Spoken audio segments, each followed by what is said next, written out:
अगं काय गं ती जागा? आणि तुला करमतं तरी कसं? राहतेस तरी कशी तिथे? ह्या आणि अशा भरपूर प्रश्नांची उत्तरं म्हणजे हा व्हिडिओ आहे. तर सरकारी क्वार्टर्स हे नेहमी खूप जास्त असे भारीवाले कधीच नसतात. आणि मेन म्हणजे मी जिथे राहते ते क्वार्टर्स अगदी सर्व्हायव्हल फूड इतके सर्व्हायव्हल आहेत. हो. पण त्या ठिकाणी एक-एक कोपरा जर आपण सजवला, तर छान दिवस सुद्धा जाऊ शकतो आणि आपला एन्व्हायर्नमेंट बाहेर काय आहे, याचा कधीच काहीच फरक न पडता आपल्या घरात काय सुरू आहे, यावरती आपण जगू शकतो, हे मला माहिती आहे.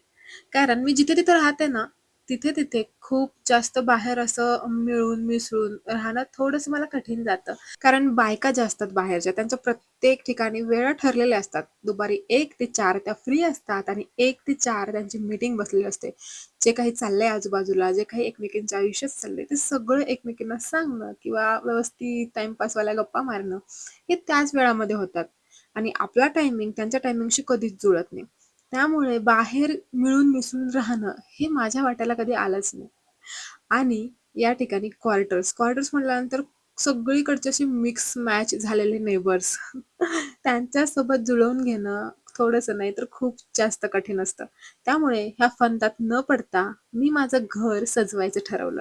त्यातलीच एक गोष्ट म्हणजे ही भिंत, जिला मी खूप भारी सजवलंय आणि तिच्याकडे पाहून मला खूप प्रसन्न सुद्धा वाटतं. तर पुढच्या व्हिडिओमध्ये तुम्हाला ही भिंत सुद्धा दिसणार आहे. त्यासाठी सबस्क्राईब आणि लाईक करायला विसरू नका. Thank you for watching. Bye.